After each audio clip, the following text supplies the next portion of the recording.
The warning lights flashed red across the bridge of the orbital station. New Seoul, Captain Hyun-woo stood at the main viewing screen, watching the strange ship that had just appeared outside Earth's atmosphere. The vessel looked like nothing humans had ever built. Its surface seemed to shift and flow like liquid metal, and strange blue lights pulsed along its sides. "Sir, we're getting a transmission," said Lieutenant Yan Seo from her station. "It's coming through on all frequencies at once." Hyun-woo nodded. "Put it through." The screen flickered, and suddenly a figure appeared before them.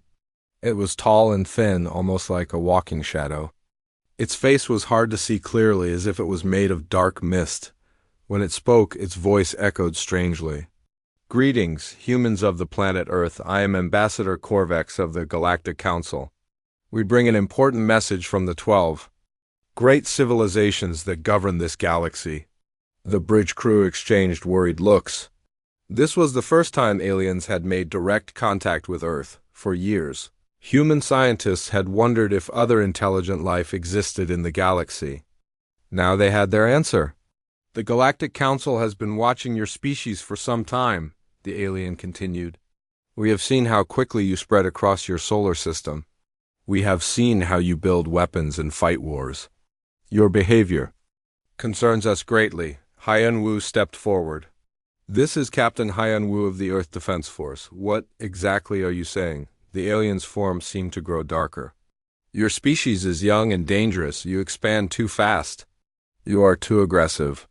The Council has decided that humanity must be controlled before you become a threat to galactic peace." "Controlled how?" Hyun-woo asked, though he already suspected he wouldn't like the answer.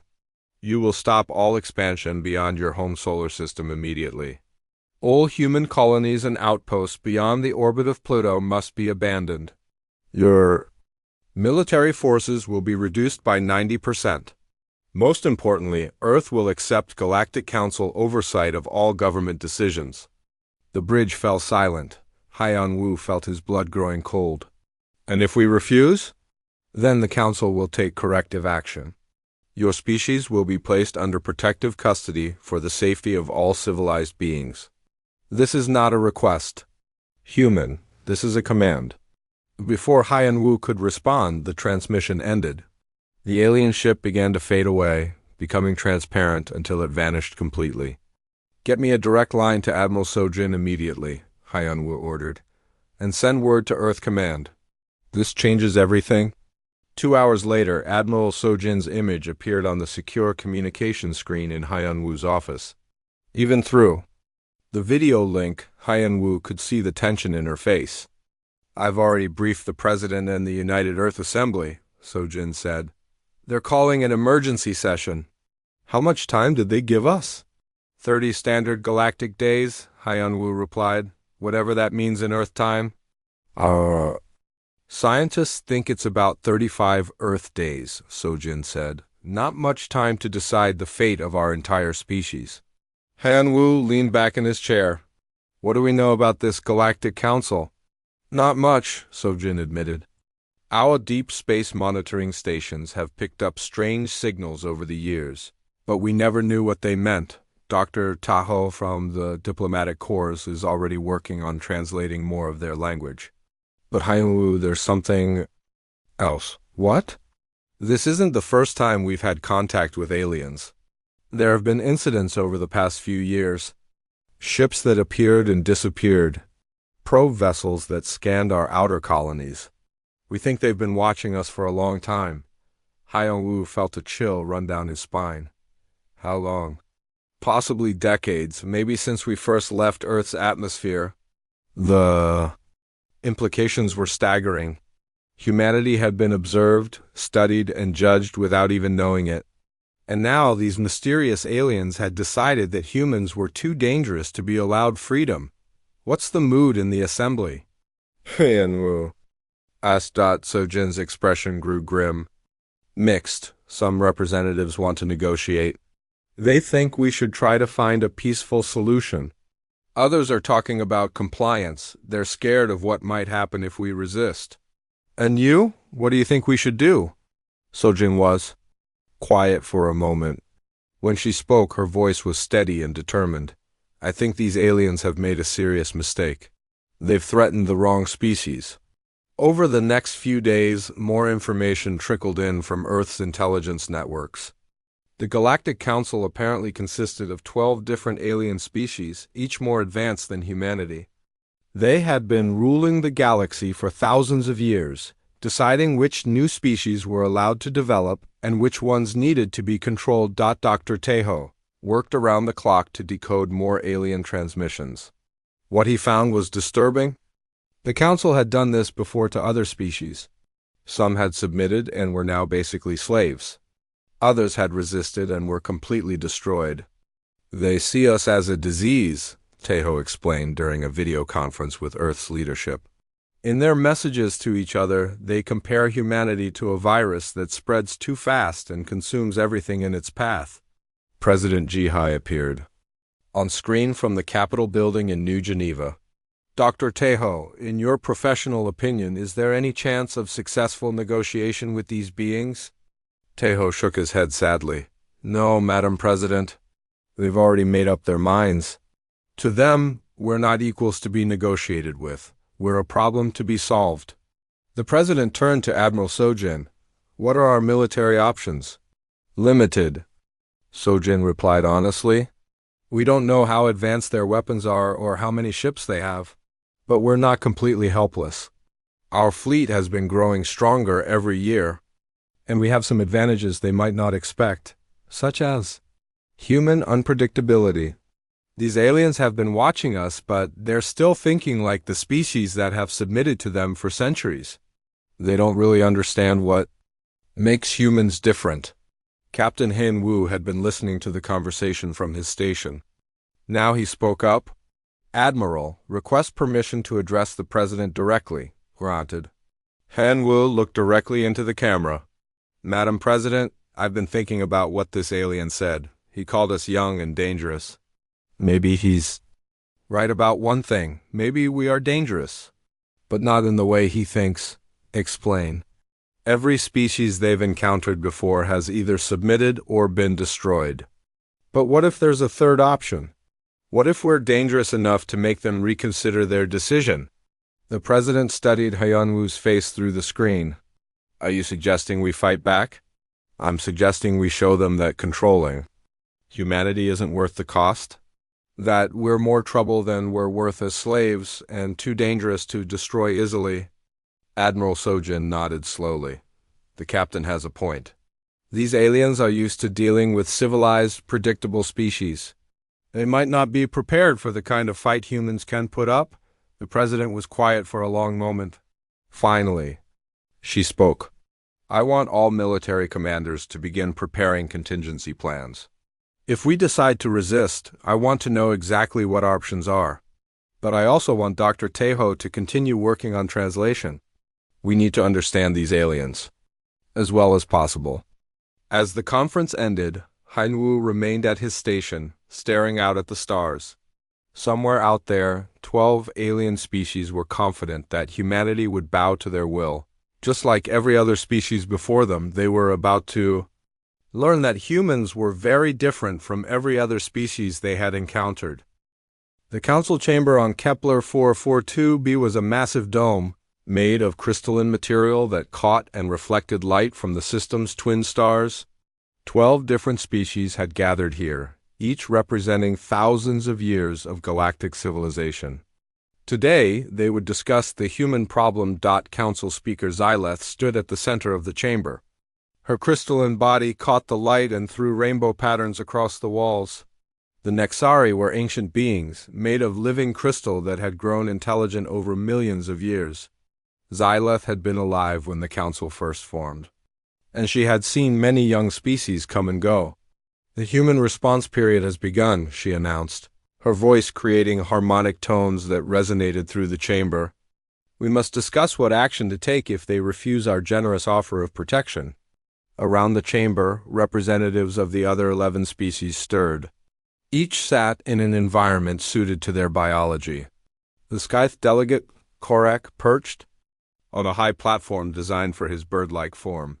His feathers were a deep blue color, and his large eyes never seemed to blink. Speaker Xyleth, Korok said, his voice sharp and quick like his species. I must remind the Council of what happened. When we sent evaluation ships to the human system 5 years ago, 3 of our vessels were destroyed by primitive kinetic weapons. Weapons that should not have been able to penetrate our shields. The memory troubled many Council members. The evaluation had been routine. Send a few ships to observe the new species up close and test their defensive capabilities. Most young species either hid or tried to communicate. Humans had attacked immediately and effectively from her water-filled tank. Delegate Naya of the Depths spoke through her translation. Device. Her people lived in the deepest oceans of their homeworld and had never developed space travel until the Council contacted them. Our intelligence gathering has revealed disturbing information about human psychology. They show unprecedented levels of adaptability and aggression. More concerning, they seem to thrive under pressure. Counselor Vexstar activated his holographic projection from across the chamber.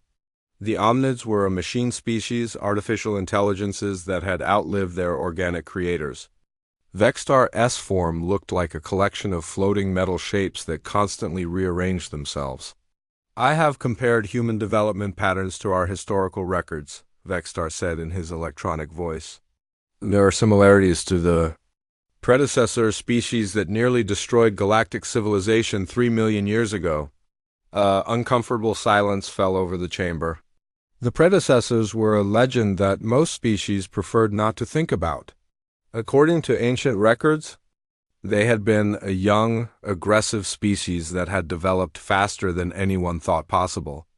By the time the early galactic civilizations realized the threat, the predecessors had already begun conquering entire star systems. The war that followed had lasted for centuries and destroyed hundreds of worlds before the predecessors were finally defeated. The cost had been so terrible that the survivors formed the Galactic Council to ensure nothing like it ever happened again. Surely you exaggerate, said Delegate Thrum of the collective hive. The insect-like being's mandibles clicked nervously. No species could develop that quickly in the modern galaxy. We monitor all emerging civilizations. The humans have surprised us before, Vexstar replied. Our monitoring showed them achieving spaceflight. Within 50 Earth years, they had established colonies throughout their solar system. Within another 20 years, they had begun sending probe ships to nearby star systems. This rate of expansion is unprecedented. Speaker Xylith's crystalline form shifted colors, indicating deep thought. What do our behavioral analysts conclude about human nature? Dr. Kellen of the Empathic Circle stepped forward. His people were telepathic beings who specialized in understanding other species' minds. The humans are unique in several disturbing ways. First, they seem incapable of accepting permanent defeat. Where other species learn to submit when faced with superior force, humans continue to resist even when resistance seems hopeless. Perhaps they are simply unintelligent, suggested Counselor Brix of the Trade Federation. The small, gray being was known for his practical approach to problems. No, Dr. Kellen replied. Intelligence tests show them to be remarkably clever, but their intelligence is different from ours. While we think in terms of stability and order, humans think in terms of change and adaptation. They see every problem as something to be overcome, not something to be accepted. What about their social structure? Asked Speaker Xylith. Chaotic but effective. They have hundreds of different governments and cultures, yet they can unite quickly when faced with external threats. Most concerning, they glorify conflict in their entertainment and history. Where other species tell stories about peace and cooperation, humans tell stories about war and conquest. Representative Olson of the Star Wanderers spoke up from his floating platform. His people were ancient travelers who had explored much of the galaxy. I have observed human colonies in their outer system. They live in environments that would kill most species, airless moons, radiation-soaked asteroids, the upper atmosphere of gas giants. They adapt to any environment instead of changing the environment to suit them. They are also remarkably inventive, added scientist Prime Zarian of the collective mind. Our technology advances slowly and steadily over thousands of years. Human technology improves dramatically every few Earth years. They seem to leap from one breakthrough to another with frightening speed. Counselor Vexstar S form shifted into a more aggressive configuration. I have detected unusual energy signatures from the human system. They are developing weapons and defenses we do not recognize. Some of their technology appears to be based on principles our own scientists consider impossible. This revelation caused a stir throughout the chamber. The council species had been studying the universe for millions of years. The idea that a young species could discover something they had missed was deeply unsettling. What kind of principles? Speaker Xylith asked. Quantum manipulation on a macro scale. Gravity field generation without exotic matter. Most disturbing, they appear to be experimenting with dimensional technology. Impossible, declared scientist Prime Zarian. Dimensional technology is theoretical even for us. No species has ever successfully created stable dimensional effects. Yet the energy signatures do not lie, Vexstar replied. The humans are attempting things that our own physics say cannot be done, and some of their experiments are showing positive results. Defense Coordinator Grix of the Warrior Caste slammed his armored fist on his platform. The heavily built reptilian being was responsible for Council military operations. Then we must act quickly. If the humans are developing unknown weapons, every day we wait makes them more dangerous. What do you recommend? Speaker Xyleth asked. Full military intervention. Deploy the combined fleet immediately. Destroy their military infrastructure, and place their worlds under direct council control. Do not give them time to perfect their weapons. That seems extreme, protested Dr. Kellen. Perhaps we could offer them a more generous arrangement. Give them a few systems to colonize under our supervision. Defense Coordinator Grix's eyes glowed red with anger. You do not understand the military implications. The humans have already demonstrated they can destroy our ships with primitive weapons. If they complete development of advanced weapons, they could threaten the entire council. But surely they will see reason, said Delegate Brix. No species has ever refused council protection. The benefits are obvious: peace, security, guidance from advanced civilizations. The humans are not like other species, warned Dr. Kellen.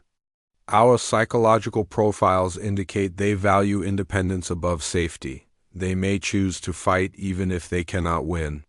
Speaker Xylith's form turned a deep red color, indicating she had reached a decision.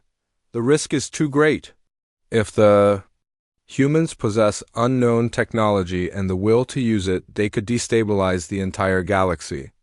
We cannot allow another predecessor war. What are your orders? Asked Defense Coordinator Grix. Begin mobilizing the combined fleet. If the humans refuse our ultimatum, we will demonstrate the consequences of defying the Council, but make the demonstration overwhelming. I want this resolved quickly, before they can spring any surprises. How? Larger force should we deploy? Grix asked. All of it. Every ship, every weapon, every soldier. The humans must see that resistance is hopeless. Perhaps then they will surrender without a fight. As the council members began to disperse, an encrypted message arrived on the quantum communication network.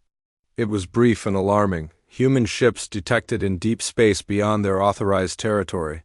They appear to be scouting council border systems. Speaker Xyleth felt her crystalline form grow cold. The humans were already moving. The war might begin sooner than anyone expected. The United Earth Assembly Hall was packed with representatives from every nation on the planet. President Jihai stood at the podium, looking out at the faces of people who would decide humanity's future. The weight of the moment pressed down on her shoulders like a physical force. Fellow representatives, she began, her voice carrying clearly through the hall's advanced sound system. 3 days ago, we learned that humanity is not alone in the universe. We also learned that our new neighbors consider us a threat that must be contained. Murmurs rippled through the assembly. Some representatives looked scared, others appeared angry. A few seemed excited by the prospect of contact with alien civilizations, despite the circumstances. The Galactic Council has given us 35 Earth days to abandon our colonies, reduce our military, and accept their oversight of our government. They call this protection, I call it slavery. Representative Chun from the Asian Federation stood up. Madam President, surely negotiation is possible. These beings have advanced technology and thousands of years of experience. Perhaps we should consider their offer. I understand your concerns, Jihai replied. But Dr. Tejo has been analyzing their communications. Tell the assembly what you've learned, Doctor. Dr. Tejo approached the podium. His face was grim as he activated a holographic display showing alien text and its translation. I've been monitoring Galactic Council communications since their first contact with us. They're not offering protection, they're planning conquest. In their internal messages, they refer to humanity as a pest species that needs to be controlled before infestation spreads. The hall erupted in angry voices. Representative Okafor from the African Union shouted over the noise, "Are you saying they mean to destroy us?" Worse, Tejo replied. They want to turn us into what they call a managed species, based on their records. This means forced population control, technological restrictions, and complete political subjugation. Species under council management are essentially pets. The anger in the hall grew louder. President Jihai raised her hand for silence. There's more you need to know. General Dong Haiyan has information about our military preparedness. General? Dong Haiyan stepped forward, his uniform crisp and his bearing confident. Representatives, I must share classified information that changes everything. For the past 15 years, Earth's intelligence services have been aware of alien activity. In our region of space, shocked silence filled the hall. Representative Martinez from the Americas stood up. You've known about aliens for 15 years and said nothing? We suspected but couldn't prove it, Dong Haiyan explained. Strange signals, unexplained objects. In deep space, missing probe ships. Our scientists thought these might be signs of alien intelligence, but we had no direct evidence until now. Why wasn't the public informed? Demanded Representative Singh from the South Asian Republic. Because we used that time to prepare, we knew that first contact might not be friendly. Humanity has always faced threats from more powerful enemies. Our response has always been the same. We prepare, we adapt, and we fight back. General Dong Haiyan activated another holographic display. This one showed technical diagrams that few people in the room could understand, but everyone could see they looked impressive. During these 15 years, our military researchers have developed weapons and defenses based on theoretical alien technology. We've created new types of ships, new weapon systems, and new defensive measures. We're not the primitive species these aliens think we are. Chief Engineer Yan Seo joined the general at the podium. Our quantum research division has made breakthroughs. The aliens won't expect. We've developed quantum phase torpedoes that can pass through energy shields and materialize inside enemy ships. We have gravity manipulation drives that make our ships faster and more maneuverable than anything else in known space. The representatives were staring in amazement. Representative Kim from the Korean Peninsula asked, "How advanced are these weapons compared to alien technology?" Unknown, Yan Seo admitted. But our computer simulations suggest they'll be very effective. The aliens have been using the same technology for thousands of years. They've become conservative and predictable. Our weapons are based on completely different principles. President Jihai stepped back to the podium. Representatives, I didn't call this session to ask for permission to surrender. I called it to inform you that Earth will not bow to these aliens. The question is not whether we'll resist, but how we'll resist. Representative Chun looked worried. Madam President, with respect, you're talking about war with a civilization that controls the entire galaxy. That's not resistance, that's suicide. Is it? Jihai replied. General Dong Haiyan, tell them about Project Looking Glass. The general's expression became even more serious. For 10 years, we've been conducting deep space reconnaissance missions beyond our solar system. Unmanned probe ships equipped with Advanced stealth technology have been mapping Council territory and gathering intelligence on their military capabilities. You've been spying on aliens for 10 years? Representative Okafor asked in disbelief. We've been preparing for this day for 10 years, Dong Hyen corrected. We know the locations of Council military bases, supply lines, and command centers. We know which species provide which types of ships and weapons.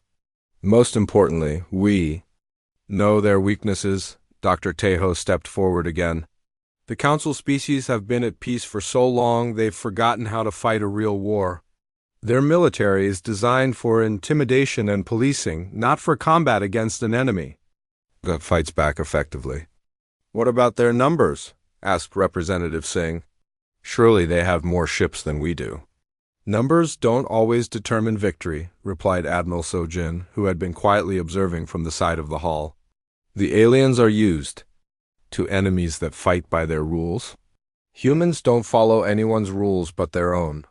Captain Hyan Wu stood up from the military section.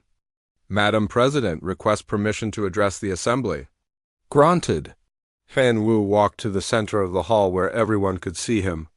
Representatives, I've been studying human military history while preparing for this moment. Do you know what every successful human military campaign has in common? The hall was silent, waiting for his answer. We don't fight fair. When the enemy expects direct assault, we use guerrilla tactics. When they expect defense, we attack. When they expect negotiation, we strike without warning. The aliens are trying to treat us like every other species they've conquered. They're about to learn that humans are not like every other species. Representative Martinez stood up. Captain, are you suggesting we attack first?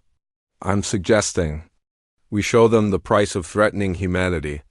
These aliens think they can intimidate us into submission. They think we're just another young species that will bow to superior force. They're wrong. President Jihai nodded. Captain Hyan Wu has been promoted to Fleet Admiral and will be leading our first strike force. We're not waiting for them to attack us. We're going to attack them. The hall erupted in discussion. Some representatives were excited by the bold plan. Others were terrified of the consequences. Representative Chin stood up again. Madam President, this is madness. You're talking about attacking a galactic superpower with a handful of experimental ships. Even if you win the first battle, they'll send more ships, and more after that. Eventually, they'll overwhelm us. Maybe, Jihai replied. But they'll pay such a high price that other species will take notice. Every species in the galaxy that's tired of Council rule will see that resistance is possible. We might lose, but we'll inspire others to fight for their freedom. Admiral Sojin stepped forward. Representatives, there's one more thing you should know. Our deep space missions have discovered that several species in Council territory are unhappy with their rule. If we can prove that the Council can be defeated, we might not be fighting alone. Dr. Tejo nodded. Our intelligence indicates that at least 6 species have been planning resistance movements. They're waiting for someone to make the first move. Fleet Admiral Hyan Wu looked around the hall. The aliens made one critical mistake. They gave us 35 days to prepare and think about their ultimatum. They expected us to spend that time being afraid. Instead, we've spent it getting ready to fight.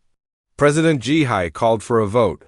All representatives in favor of authorizing military resistance to the Galactic Council ultimatum. Hands rose throughout the hall.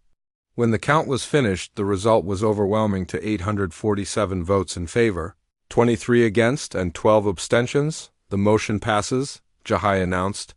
Admiral Han Wu, you have authorization to begin military operations. Show these aliens what happens when someone threatens humanity. As the assembly dispersed, Fleet Admiral Hyan Wu remained behind with the military leadership. How soon can we be ready to launch? He asked. The strike fleet is already assembled. Admiral Sojin replied, we can launch within 72 hours. And our target?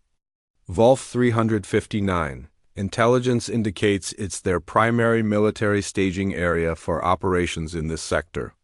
If we're going to send a message, that's the place to send it. Hyan Wu nodded. Then let's get started.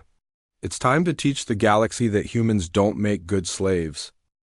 Fleet Admiral Haiyan Wu stood on the bridge of the experimental dreadnought Sejong the Great, watching the stars shift as his small fleet moved through hyperspace toward Volf 359. Around him, 15 other ships maintained perfect formation. Destroyers, cruisers, and support vessels representing the most advanced technology humanity had ever created. "Time to emergence?" he asked Navigation Officer Park. 17 minutes, sir, Park replied, her fingers dancing across the quantum navigation controls. The fleet is maintaining cohesion perfectly. Haiyan Wu nodded and activated the fleet communication system. "All ships, this is Admiral Haiyan Wu. In less than 20 minutes, we will emerge at Volf 359 and likely face the largest alien fleet ever assembled. Some of you are probably wondering if we're making a mistake by attacking first." He paused, looking around the bridge at his crew. These were some of Earth's best and brightest, volunteers who had trained for years for this moment without knowing exactly what they were training for. "I want you to remember why we're here. The aliens didn't ask for negotiation. They didn't request a meeting. They delivered an ultimatum: submit or be destroyed. That's not diplomacy. That's the language of bullies who think might makes right." Communications. Officer Lee looked up from his station. "Sir, we're receiving a priority transmission from Earth Command. Put it through." President Jihai's face appeared on the main screen. Behind her, Haiyan Wu could see the controlled chaos of the command center. "Admiral, our deep space monitors have detected massive fleet movements in the Volf 359 system. It looks like they're assembling everything they have. Are you sure you want to proceed?" "More sure than ever, Madam President. If they're bringing their entire fleet to one location, this is our chance to hurt them badly. Intelligence estimates suggest over 500 alien ships," President Jihai said, her face grave. "Against your 16 ships, those odds are—" "Exactly what we expected," Haiyan Wu interrupted. "Madam President, with respect, we're not going there to win a fair fight. We're going there to show them that threatening humanity comes with a price they won't want to pay again." Dr. Teho appeared next to the president on screen. "Admiral, we've intercepted alien communications. They're confident this will be a quick demonstration of their power. They expect you to surrender when you see the size of their fleet." "Then they're going to be very surprised," Haiyan Wu replied. "Dr. Teho, is Operation Revelation ready?" "All data packages are prepared and loaded into our quantum communication arrays. The moment we arrive, every alien ship will receive a very unpleasant surprise." Fleet Admiral Haiyan Wu smiled grimly. Operation Revelation had been tactical analyst Minho's idea. Instead of just attacking the alien fleet, they would first demonstrate exactly how much Earth knew about the Galactic Council's secrets. "Admiral, 10 minutes to emergence. Navigation." Officer Park announced. Haiyan Wu turned to his tactical officer. "Commander A, status on weapon systems?" Commander A ran through her checklist quickly. Quantum phase torpedoes loaded and ready. Gravity manipulation drive operating at peak efficiency. Reality anchor cannon charging to full power. "All systems show green, sir." "And our fighter squadrons?" 16 squadrons ready for launch. Pilots have been briefed on chaotic flight patterns and are eager to test them against alien targeting systems. Haiyan Wu activated the fleet-wide communication again. "All ships, prepare for emergence. Remember, we have advantages the aliens don't know about. Our ships are faster and more maneuverable than anything they've seen. Our weapons use principles their science says are impossible. Most importantly, we're humans, and humans don't know how to quit." 2 minutes to emergence, Park announced. "Oh. Stations, combat alert," Haiyan Wu ordered. Throughout the ship, warning lights began flashing red and crew members secured themselves at their stations. "Emergence in 10 seconds, Park counted down. 5.4.2.1. Emergence. Now. The stars stopped shifting, and suddenly space around them was filled with alien ships. Haiyan Wu had seen intelligence estimates, but the reality was still breathtaking. Hundreds of vessels of every size and configuration stretched across space, representing 12 different alien species and thousands of years of military development. "Mother of God," whispered someone on the bridge. "Tactical, give me numbers," Hyanwu ordered, his voice steady despite what he was seeing. "I'm reading." 547 alien vessels, Commander AR reported. Multiple ship classes from all Council species. They formed a defensive sphere approximately 1 million kilometers in diameter. Communications, implement Operation Revelation immediately. Communications Officer Lee's fingers flew across his controls. Quantum burst transmission beginning. "Now, sir, all alien ships are receiving our data package." Across space, every alien ship in the Volf 359 system suddenly found their communications networks flooded with information. Detailed star charts showing the exact locations of every Council homeworld. Complete technical specifications for Council weapons and ships. Political intelligence about internal conflicts within the Council. Most shocking of all, surveillance. Footage from every major Council world, proving that humans had been watching them for years.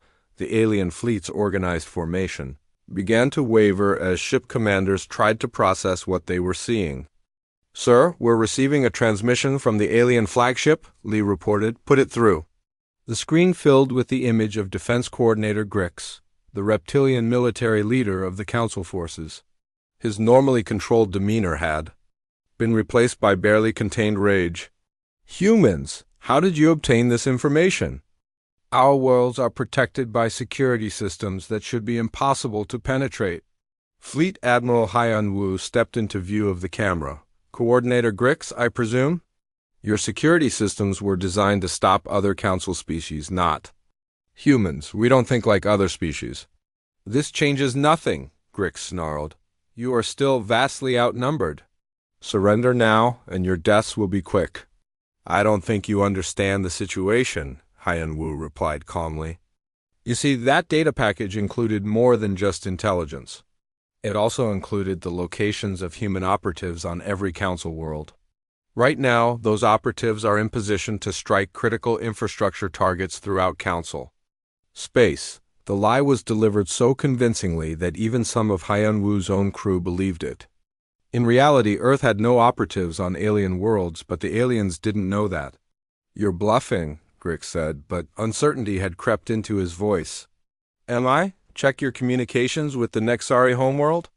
I think you'll find they're experiencing some technical difficulties right now." This was actually true. Earth's quantum communication technology had been used to jam certain alien communication frequencies, creating the impression of sabotage. Furthermore, Hyanwu continued, that data package included complete technical specifications for Earth's new weapons systems. "By now, your scientists have realized that our quantum phase torpedoes can pass through your energy shields. Your tactical computers have calculated the effectiveness of our gravity manipulation drives. And your physicists are trying to figure out how our reality anchor weapon works." Defense Coordinator Grix's expression was growing more worried by the moment. The human fleet might be outnumbered, but they had clearly demonstrated capabilities no one had expected. "What do you want?" Grix finally asked. "I want you to understand something very important," Hyanwu replied. "You threatened the wrong species. You assumed we would react like every other species you've encountered. You thought we would be intimidated by your numbers and technology. You were wrong." "Sir, the alien fleet is beginning to move," Commander AR reported. "They're closing in on our position." "Let them come," Hyanwu said, still speaking to the alien commander. "Coordinator Grix, you have about 30 seconds to order your fleet to withdraw. After that, I'm going to demonstrate why threatening humanity was the worst mistake the Galactic Council ever made. You cannot defeat 547 ships with only 16. Grix shouted. "Maybe not," Hyanwu admitted. "But I can make you pay such a terrible price for victory that you'll never want to fight humans again.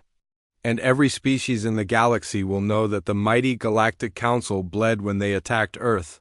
Defense Coordinator Grix cut the transmission. Across space, the alien fleet began accelerating toward the human ships.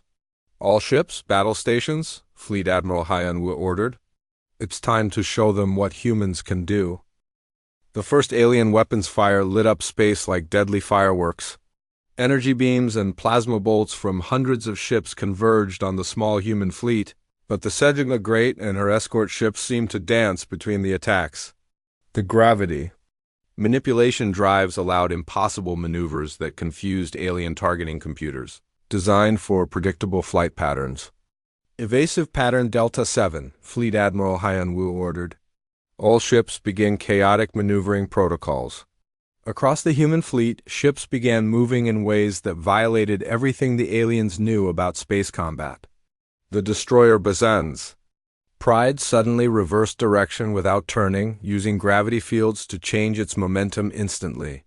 The cruiser New Incheon spiraled through space in a corkscrew pattern that should have torn the ship apart, but instead carried it safely through a crossfire of energy beams. Sir, alien weapons are having difficulty locking onto our ships, Commander Aya reported from her tactical station. Their targeting systems assume standard Newtonian physics. Our gravity drives are making us impossible to predict. Excellent! Begin firing quantum phase torpedoes. Target the largest ships first. The Sejong the Great launched its first volley of quantum phase torpedoes, weapons that existed in 2 dimensions simultaneously until the moment of impact. The aliens watched in confusion as the torpedoes passed harmlessly through their energy shields, then materialized inside their ships and exploded. The massive Council dreadnought Eternal Vigilance suddenly erupted in flames as 3 torpedoes materialized in its engine room. The ship began listing to one side, its main weapons offline. Impossible. Defense Coordinator Grix shouted over the communications channel. No weapon can penetrate our shields like that. Your shields are designed to stop energy and matter. In normal space, Fleet Admiral Hyanwu replied calmly while his ship spun through another impossible turn. Our torpedoes travel through quantum space until they reach their target. Welcome to human physics. The alien fleet tried to adapt, but their formations were designed for centuries-old combat doctrines. Ships that should have been supporting each other were instead getting in each other's way as they tried to track the wildly maneuvering human vessels. Launch all fighter squadrons, Hyanwu ordered. Authorization Alpha 77. 16 squadrons of human fighters erupted from the fleet's hangar bays, each pilot trained in the new chaotic flight protocols. Unlike the capital ships, which had some predictable elements to their movement, the fighters moved like swarming insects, following patterns that seemed random but were actually based on advanced mathematical chaos theory. Lieutenant Min Seo led Blue Squadron in their attack on a cluster of Scythe vessels. The bird-like aliens were excellent pilots with quick reflexes, but their minds worked in logical patterns. When the human fighters began flying in seemingly random directions, the Scythe couldn't predict where they would be next. Blue Leader. This is Blue 3, came a voice over the fighter communication channel. These bird things keep trying to intercept us, but they can't figure out where we're going next. That's because we don't know where we're going next, either. Min Seo replied, rolling her fighter through a loop that brought her behind an alien ship. Stay random. Stay alive. The quantum phase torpedoes were devastating the larger alien ships. But Fleet Admiral Hyanwu knew the battle was far from over. Despite their technological advantages, the humans were still vastly outnumbered. It was time for their biggest surprise. Charge the reality anchor cannon, he ordered. Engineer Yon Seo looked up from her station with wide eyes. Sir, that weapon is still experimental. We've only tested it on unmanned targets. Then today we find out if it works on real enemies. Target the Council command ship. The Sejong the Great's main weapon began building power, drawing energy from the ship's quantum cores. The reality anchor cannon was based on theoretical physics that most alien scientists considered impossible, the ability to destabilize the quantum foundations that held matter together. Sir, massive alien reinforcements incoming, Sensors Officer Park announced. I'm reading another 200 ships arriving from hyperspace. Hyanwu felt his stomach tighten. Even with their advantages, fighting 750 alien ships was beyond human capabilities. But then he noticed something odd about the new arrivals. "Those aren't council ships," Commander Aya said, studying her tactical displays. "I'm reading completely different energy signatures." "Communications, hail the new arrivals," Hyun-woo ordered. A new voice came over the channel, speaking heavily accented but understandable English. "Human fleet, this is Commander Zek of the Free Worlds Alliance. We heard you were fighting the council. Mind if we join?" The bridge erupted in cheers. Dr. Tejo's intelligence had been correct. Other species were ready to rebel against council rule. They had just been waiting for someone to make the first move. "Commander Zek, your timing is perfect," Hyun-woo replied. "Welcome to the fight." The battle transformed instantly. The Free World ships attacked the council fleet from behind, catching them completely off guard. Defense Coordinator Grix found himself fighting a war on two fronts with enemies using tactics he didn't understand. "Reality anchor cannon fully charged," Engineer Yon Seo reported. "Fire!" The Sejong the Great's main weapon discharged with a sound that seemed to tear reality itself. A beam of impossible energy struck the council command ship, and for a moment nothing happened. Then the massive vessel simply ceased to exist. It didn't explode or break apart. The quantum bonds holding its atoms together simply stopped working, and the ship dissolved into elementary particles. The alien fleet stopped firing. Across hundreds of ships, alien commanders stared in shock. At the space where their command vessel had been moments before, "What have you done?" Defense Coordinator Grix whispered over the communication channel from his backup command ship. "We've shown you what happens when you threaten humanity," Fleet Admiral Hyun-woo replied. "That weapon can destroy any ship, any station, any planet. And we have 6 more ships equipped with them." This was another bluff. The Sejong the Great was the only ship with a reality anchor cannon, but the aliens had no way to know that.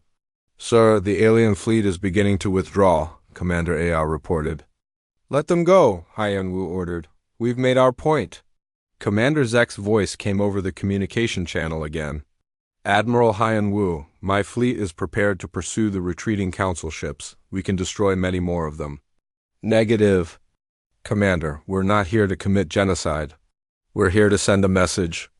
Let them return to their masters and report what they've seen." As the surviving council ships limped away from Volf 359, Hyun-woo surveyed the battle damage. The humans had lost 3 ships and suffered moderate damage to several others. The Free Worlds Alliance had lost 5 ships, but the Council fleet had lost over 80 vessels, including their command ship and 3 dreadnoughts. "Communications, open a channel to all Council ships." Hyun-woo ordered. Defense Coordinator Grix's battered face appeared on screen. His ship showed obvious damage, and his earlier confidence had been replaced by barely controlled fear. "This battle is over," Hyun-woo said simply. "Return to the council and tell them what you've seen. Tell them that humanity will not submit to their ultimatum. Tell them that other species are joining us. And tell them that if they want a war, we'll give them one they'll never forget." "You cannot fight the entire galaxy," Grix said weakly. "We're not fighting the entire galaxy," Hyun-woo replied. "We're fighting an empire that thinks might makes right. And as you've just learned, might is not always measured in numbers." As the transmission ended, Commander Zek requested a private channel. "Admiral Hyun-woo, what are your plans now? The Council will not accept this defeat quietly." "I know," Hyun-woo replied. "That's why we're not going home. We're going to make sure they understand that this was just the beginning." "What do you mean?" "I mean we're going to follow them. Every retreat they make, every base they fall back to, we're going to be there to remind them that the age of Council dominance is ending." On the bridge of the Sejong the Great, Fleet Admiral Hyun-woo looked out at the debris field that had once been part of the galaxy's most powerful fleet. The Battle of Volf 359 was over, but the war for galactic freedom had just begun. "Navigation, plot a course for the Vega system," he ordered. "I have a feeling the Council will try to regroup there." "Sir?" Commander Aya asked. "What if they're waiting for us with an even larger fleet?" Hyun-woo smiled grimly. "Then we'll show them that. Humans get more dangerous when they're cornered, not less." The experimental jump drive aboard the Sejong the Great hummed with barely contained energy as Fleet Admiral Hein Wu prepared to demonstrate humanity's newest tactical advantage. While the Council ships limped toward Vega through normal hyperspace, the human fleet would arrive first using experimental space-folding technology. Jump drive status? Hein Wu asked Engineer Yan Seo. Charged and ready, sir. This will be our first combat use of the technology. All simulations show positive results, but there's always a risk with experimental technology, Hein Wu. Finished, I understand. How long until the Council fleet reaches Vega? Using conventional hyperspace, approximately 18 hours, Navigation Officer Park replied. And how long for us using the jump drive? 4 hours, sir. Hein Wu activated the fleet communication system. All ships prepare for experimental jump.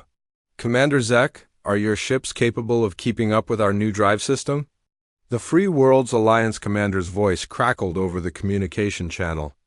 Negative, Admiral. Our ships use standard hyperspace drives. But my fleet will follow as quickly as possible. Understood. Rendezvous with us at Vega. We'll try to keep some of the Council ships intact for you to shoot at. Despite the danger they were about to face, several crew members on the bridge smiled at their admiral's dry humor. All ships report ready for jump, Communications Officer Lee announced. Execute jump. Space around the human fleet seemed to fold in on itself, and suddenly the stars changed position. Instead of the gradual transition of hyperspace travel, the jump drive moved ships instantly across vast distances by temporarily altering the geometry of space itself. Jump successful, Park reported. We are now in the Vega System 14. Hours ahead of the Council fleet. Excellent. Begin deploying our welcoming committee. The human fleet spread out across the system, taking positions near asteroid fields and gas giant moons that would provide tactical advantages. More importantly, they began setting up the quantum communication relays that would allow coordinated attacks across multiple star systems. Sir, I'm detecting Council installations throughout this system, Sensors Officer Park announced. Military bases, supply depots, communication centers. This appears to be a major logistics hub. Perfect. Launch boarding teams to secure intelligence from those facilities. I want to know everything about Council military operations. Captain Seung-min of the Marine Assault Force reviewed his mission parameters aboard the transport ship Gangneung. His unit had been training for boarding operations in hostile alien environments, but this would be their first real test. Listen up, he told his Marines as they prepared their equipment. These aliens have never fought humans in close combat. They don't know what we're capable of. Use that advantage. The first target was a communication center built into a heavily armed asteroid. The facility's shields were designed to stop ship-to-ship weapons, but they weren't prepared for infantry. Using personal quantum phase devices, SEU, Yunmin's team materialized inside the facility's main corridor, having used personal teleportation technology to bypass the outer defenses entirely. The alien technicians inside, a mix of different Council species, stared in shock as armed humans appeared out of nowhere. Secure the facility, Seung-min ordered. Non-lethal force unless they resist. The aliens didn't resist. Most had never seen humans before, and the sight of beings who could appear and disappear at will was terrifying. Enough to ensure cooperation, Intelligence Officer Yu Jin immediately began accessing the facility's computer. Systems. Captain, you need to see this, she called from the main control room. These computers contain detailed information about Council military positions throughout the galaxy. Download everything, Seung-min ordered. How long do we have before the Council fleet arrives? 10 hours, Yu Jin replied while her equipment copied terabytes of alien military data. But Captain, this information shows something important. The Council has been mobilizing reserves from across the galaxy. They're planning a massive counterattack. Meanwhile, other Marine teams were securing additional facilities throughout the Vega system. Each successful boarding operation yielded more intelligence about Council capabilities and plans. Lieutenant Jae-sung led a team aboard a supply depot orbiting Vega's second planet. His Marines had adapted quickly to fighting in zero-gravity and toxic atmosphere, conditions that would have killed most Council species without extensive life support. The aliens designed their facilities for their own biology, Jae-sung reported. Over the communication channel, they can't understand how we're fighting effectively in environments that should be lethal to us. This was another human advantage the Council hadn't anticipated. While their species required specific atmospheric conditions and gravity levels to function properly, humans could adapt to almost any environment with minimal equipment.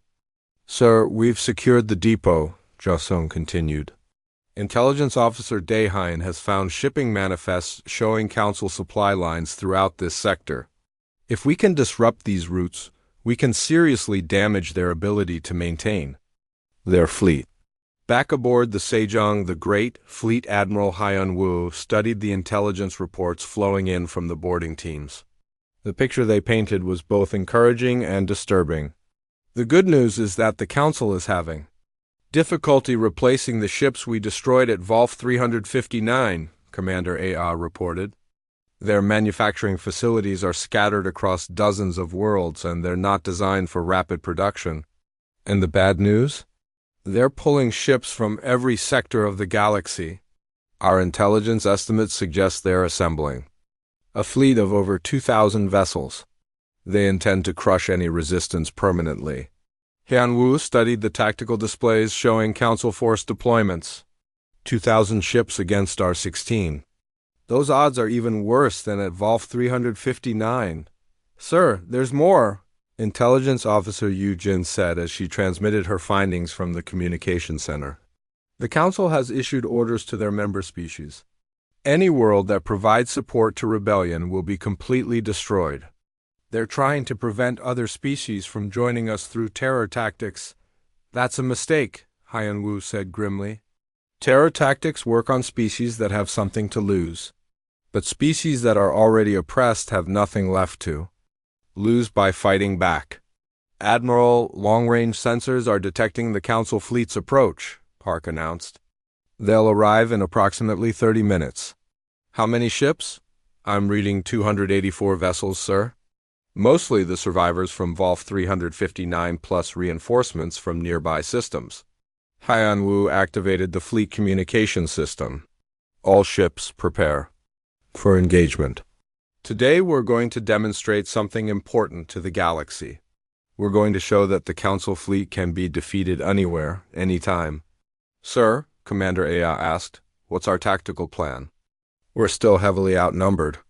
We're going to use their own tactics against them. The Council relies on overwhelming force and intimidation. They expect enemies to either submit or fight defensive battles. We're going to do neither. What do you mean? We're going to board their ships and capture them from the inside. Captain Sungmin's Marines have proven that humans can fight effectively in any environment. It's time to take that capability to its logical conclusion. The plan was audacious beyond anything attempted in galactic warfare. Instead of fighting a traditional space battle, the human fleet would get close enough to the alien ships to launch massive boarding operations. All Marine units prepare for multi-ship boarding operations, Hyun-woo ordered. We're not going to destroy the Council fleet. We're going to capture it. Sir, the Council fleet is dropping out of hyperspace, Park announced on the main screen. Space filled with alien ships as Defense Coordinator Grix led his reinforced fleet into the Vega system. The Council commander was confident that overwhelming numbers would allow him to crush the human rebellion quickly. Human fleet, this is Defense Coordinator Grix, came the transmission. You are outnumbered 18-1. Surrender now and your deaths will be quick. Coordinator Grix, Fleet Admiral Hyun-woo replied, you made that same offer at Volf 359. How did that work out for you? This time will be different. This time I have enough ships to overwhelm even your strange technology. You're right about one thing, Hyun-woo said. This time will be different. This time, we're not just going to defeat you. We're going to capture your ships and add them to our fleet. Before Grix could respond, the human fleet began its attack. But instead of launching torpedoes or energy beams, They launched thousands of boarding pods, each carrying a squad of Marines equipped with personal quantum phase devices. The aliens watched in confusion as the small pods phased through their shields and attached to their hull armor.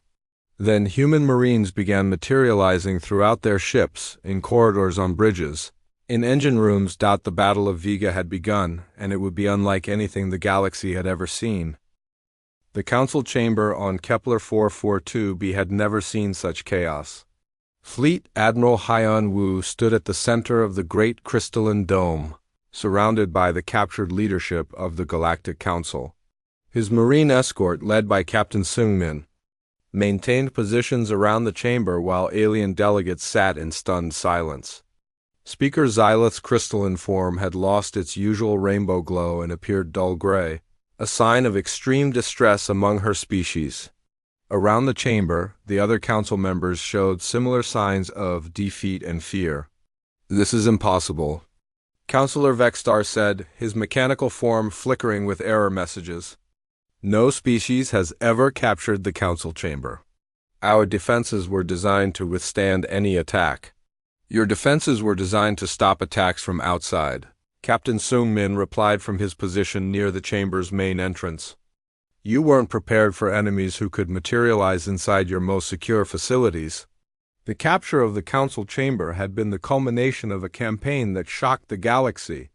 After defeating the reinforced council fleet at Vega, the human forces had systematically captured key installations throughout council space.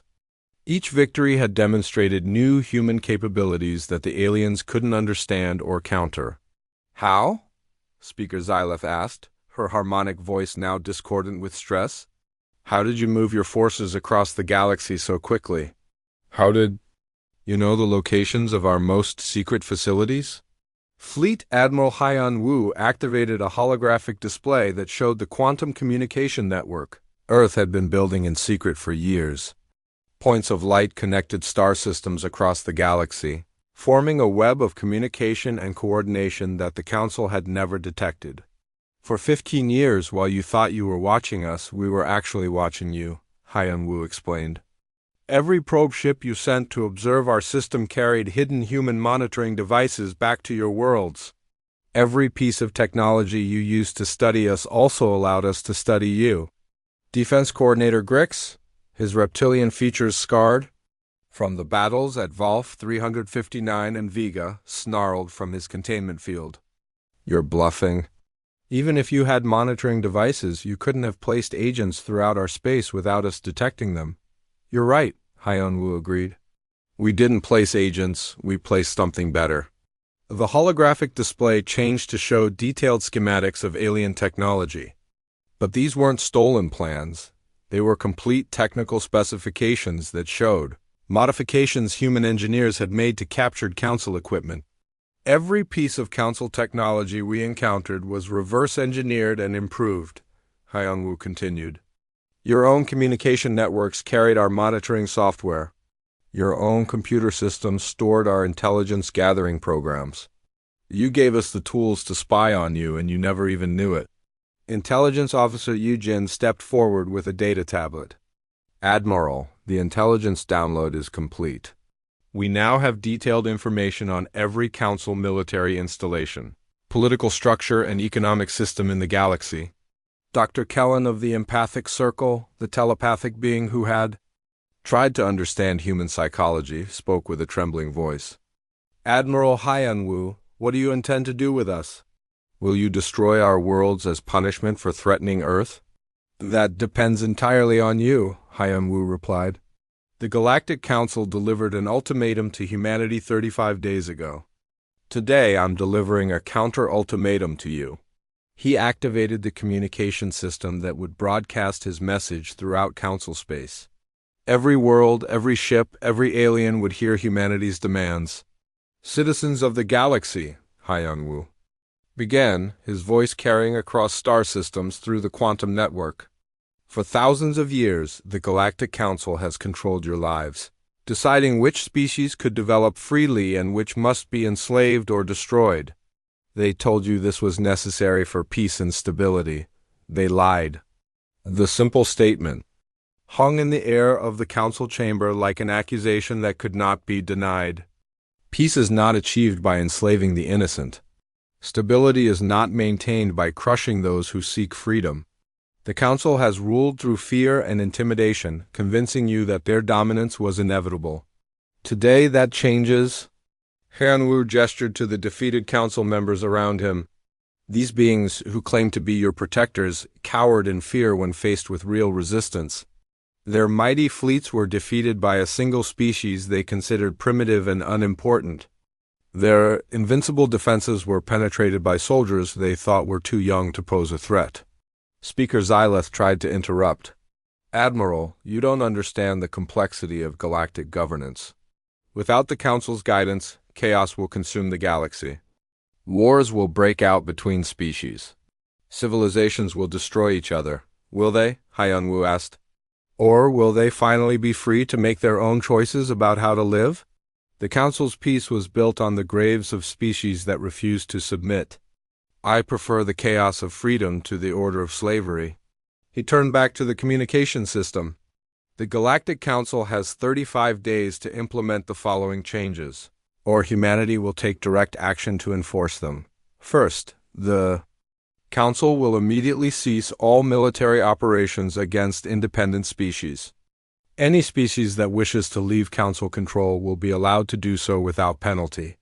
Second, the Council's authority to dictate the development of other species is permanently revoked. No species will be forced to limit their technology, population, or expansion to satisfy Council policies. Third, all species currently held under protective custody will be released immediately and given full autonomy over their own affairs. Fourth, the Council's military forces will be reduced by 90%. The remaining ships will be used only for defending Council member worlds that choose to remain in the organization voluntarily. Fifth, the Council chamber will be relocated to a neutral world where all galactic species can participate in governance as equals, not subjects. Defense Coordinator Grix struggled against his containment field. This is madness. You're demanding the destruction of galactic civilization. I'm demanding its rebirth, Hyunwoo corrected. The current system benefits only those in power while oppressing everyone else. It's time for something better. Councillor Brix of the Trade Federation, always practical in his approach, asked the question others were afraid to voice. And if we refuse your ultimatum, what then? Hyunwoo's expression grew cold. Then humanity will demonstrate that we're exactly as dangerous as you feared. Our fleets are already positioned throughout Council space. Our operatives have infiltrated your key installations. Our weapons can destroy any target we choose. This wasn't entirely true. Humanity's forces were stretched thin across the galaxy, and their operatives were mostly advanced computer programs rather than human agents. But the psychological effect was devastating. More importantly, Hyunwoo continued, every species in the galaxy has seen that the Council can be defeated. Rebellion is already spreading. The Free Worlds Alliance grows stronger every day. Soon, you'll face resistance movements on 1,000 worlds. Speaker Xyleth's form flickered between gray and desperate red hues. Admiral, please reconsider. If the Council dissolves, the galaxy will descend into chaos. Billions will die in the wars that follow. Maybe, Hyunwoo agreed. But billions have already died under Council rule, and their deaths were simply hidden from public view. At least, now species will die fighting for their freedom instead of living as slaves. What guarantee do we have that humanity won't simply replace the Council as galactic rulers? Asked Dr. Kellen. None, Hyunwoo replied honestly. But you have our word that we'll try to do better. And if we fail, if we become the same kind of oppressors you were, then maybe some other species will rise up to stop us? That's how it should be, Captain Sungmin stepped forward. Admiral, we're receiving communications from across the galaxy. Multiple species are declaring independence from the Council. The rebellion is spreading faster than our most optimistic projections. Excellent.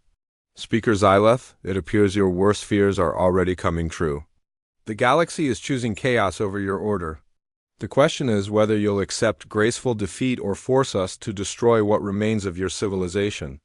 The crystalline being looked around the chamber at her fellow council members. She saw fear, defeat, and resignation in their faces. The age of council dominance was ending, and they all knew it. We need time to consider your ultimatum, she said finally. You have 35 days, Hyun-woo replied. The same amount of time you gave humanity. We thought that was poetic justice. As the communication ended and the human forces began withdrawing from the council chamber, Fleet Admiral Hyun-woo felt a mixture of satisfaction and uncertainty.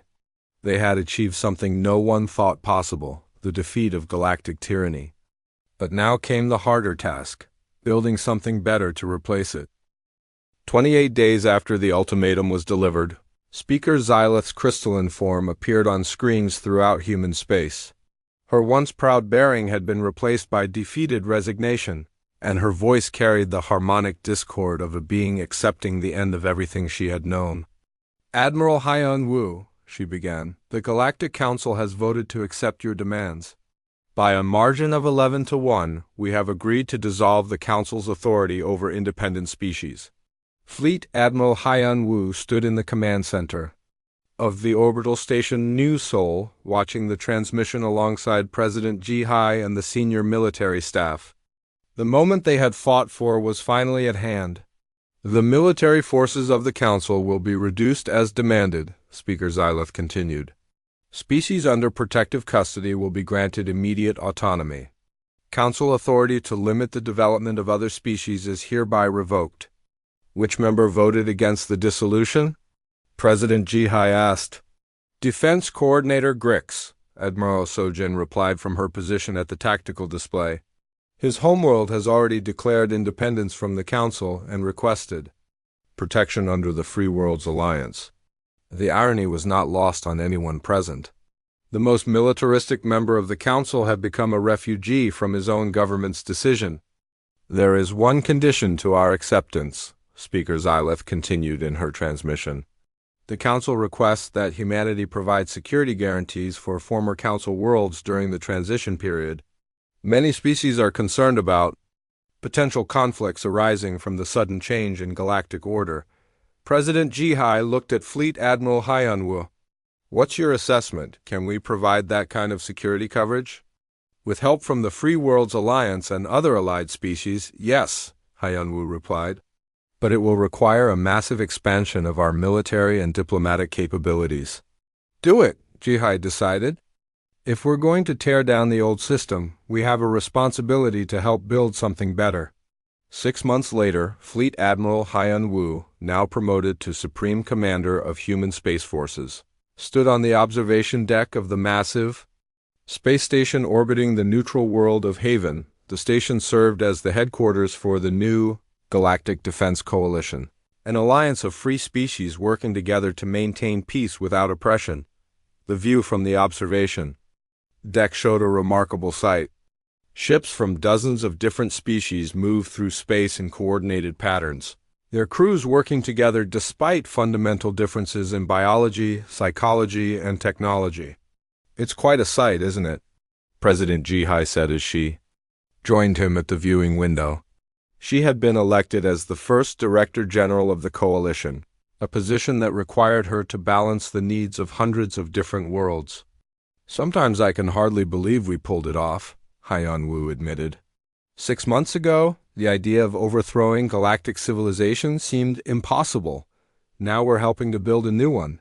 The transition hasn't been entirely smooth, Ji-hai reminded him. We've had to intervene in 17 different conflicts between newly independent species.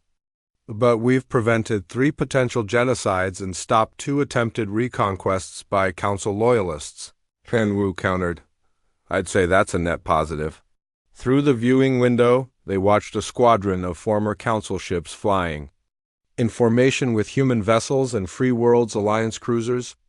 The sight would have been unthinkable just months before. Commander Zek reports that recruitment for the Coalition Defense Force is exceeding projections, Ji-hai continued. Apparently, a lot of former Council military personnel are eager to serve under human command.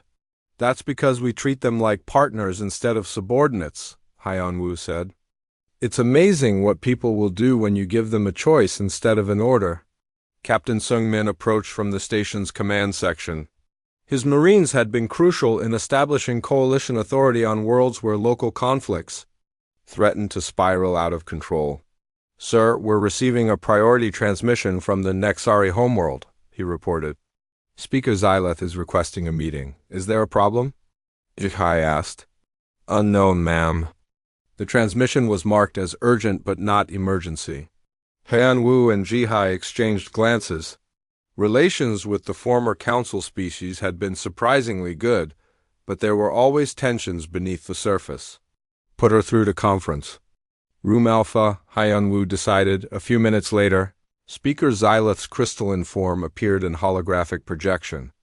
Her appearance had changed dramatically since the council's dissolution. Instead of the dull gray of defeat, her form now showed complex patterns of blue and green that indicated careful thought and cautious optimism. Director General Jihai, Supreme Commander Haiyan-Wu, she began with formal politeness. I come with a request from the Nexari government and several other former council worlds. What kind of request? Asked. We wish to apply for full membership in